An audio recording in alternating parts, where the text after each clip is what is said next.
ಈ ಶಿವಕುಮಾರ್ಗೆ ಯಾಕೆ ಬೇಕಿತ್ತು ದೇವೇಗೌಡರ ಸಹವಾಸ? ದೇವೇಗೌಡರ ಸಹವಾಸಕ್ಕೆ ಹೋಗಿ ಅವನು ಜೇನುಗೂಡಿಗೆ ಕೈ ಹಾಕಿದ ಹಾಗೆ ಆಗಿದೆ. ಇವಾಗ ಎಲ್ಲೋ ಚಿಕ್ಕಮಗಳೂರಿಗೆ ಓಡಿ ಹೋಗಿದ್ದಾನೆ ಶಿವಕುಮಾರ್. ಆ, ಪ್ರಜ್ವಲ್ ರೇವಣ್ಣ ಏನೇ ಮಾಡಿರಲಿ ಅದನ್ನು ಪ್ರಜ್ವಲ್ ರೇವಣ್ಣ ಅನುಭವಿಸ್ತಾನೆ. ಅವನು ಮಾಡಿದ ಮೇಲೆ ಅವನು ಅನುಭವಿಸ್ತಾನೆ. ಫಾರಿನ್ನಿಗೆ ಹೋಗಲಿ ಎಲ್ಲೇ ಹೋಗಲಿ ಸರ್ಕಾರ ಬಿಡಲ್ಲ, ಪೊಲೀಸ್ನವರು ಬಿಡಲ್ಲ. ಇವತ್ತಲ್ಲ ನಾಳೆ ಅವನು ಇಂಡಿಯಾಕ್ಕೆ ಬರಲೇಬೇಕು, ಓಡೋಗೋಕ್ಕಾಗಲ್ಲ. ಅದನ್ನು ಅವ್ರು ಹಿಡಿತಾರೆ. ಆದರೆ ಈ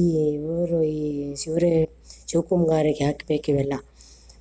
ಬಡ ಮಕ್ಕಳ ಶಾಲೆಯ ಸಲುವಾಗಿ ಈ ವಿಡಿಯೋವನ್ನು ಮಾಡುತ್ತಿದ್ದೇವೆ. ನಮ್ಮ ಚಾನಲನ್ನು ಸಬ್ಸ್ಕ್ರೈಬ್ ಮಾಡಿ. ನಮ್ಮ ಚಾನಲನ್ನು ಸಬ್ಸ್ಕ್ರೈಬ್ ಮಾಡಿದರೆ ಇದೇ ನೀವು ಬಡ ಮಕ್ಕಳ ಶಾಲೆಗೆ ಕೊಡುವಂಥ ಡೊನೇಷನ್. ದಯವಿಟ್ಟು ಸಬ್ಸ್ಕ್ರೈಬ್ ಮಾಡಿ.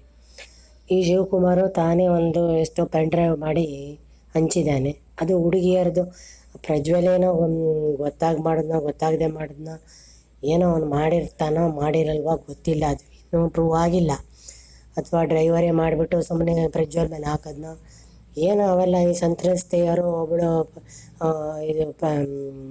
ಕಂಪ್ಲೇಂಟ್ ಕೊಟ್ಟವಳು ಆಲ್ರೆಡಿ ಪ್ರಜ್ವಲ್ ಜೊತೆನೇ ಪ್ರಚಾರಕ್ಕೆ ಹೋಗಿ ಅವನ ಪಕ್ಕನೇ ಕೂತ್ಕೊಂಡಿದ್ಲು ಅಂತ ಹೇಳ್ತಾ ಇದ್ದಾರೆ. ಇದೆಲ್ಲ ನೋಡಿದರೆ ಸಂತ್ರಸ್ತೆನೂ ಸುಳ್ಳು ಹೇಳ್ತಾಳ, ಯಾರು ಸುಳ್ಳು ಹೇಳ್ತಾರೆ ಯಾರು ನಿಜ ಹೇಳ್ತಾರೆ ಗೊತ್ತಿಲ್ಲ. ಎಲ್ಲ ಒಂದು ಇನ್ವೆಸ್ಟಿಗೇಷನ್ ಆಗಬೇಕು. ಇನ್ವೆಸ್ಟಿಗೇಷನ್ ಆದಮೇಲೆ ಎಲ್ಲ ಗೊತ್ತಾಗೋದು. ಅದರವರೆಗೆ ಅವರೆಲ್ಲ ಇರಬೇಕು. ಆದರೆ ಈ ಶಿವಕುಮಾರ್ಗೆ ಇವೆಲ್ಲ ಬೇಕಾಗಿರಲಿಲ್ಲ. ಕಳ್ಳ ಇವನು. ಹೊಲಸು ರಾಜಕಾರಣ ಮಾಡೋ ಅವಶ್ಯಕತೆ ಇರಲಿಲ್ಲ. ಈ ಶಿವಕುಮಾರ್ಗೆ ಇವೆಲ್ಲ ಬೇಡಾಗಿತ್ತು. ಇವಾಗ ಅನುಭವಿಸ್ತಾನೆ. ಇವಾಗ ಚಿಕ್ಕಮಗಳೂರಿಗೆ ಓಡೋಗಿ ಕೂತ್ಕೊಂಡಿದ್ದಾನೆ. ಇವನೇ ಕಳ್ಳ, ಇವನಿಗೆ ಹಾಕ್ಬೇಕು ಇವೆಲ್ಲ.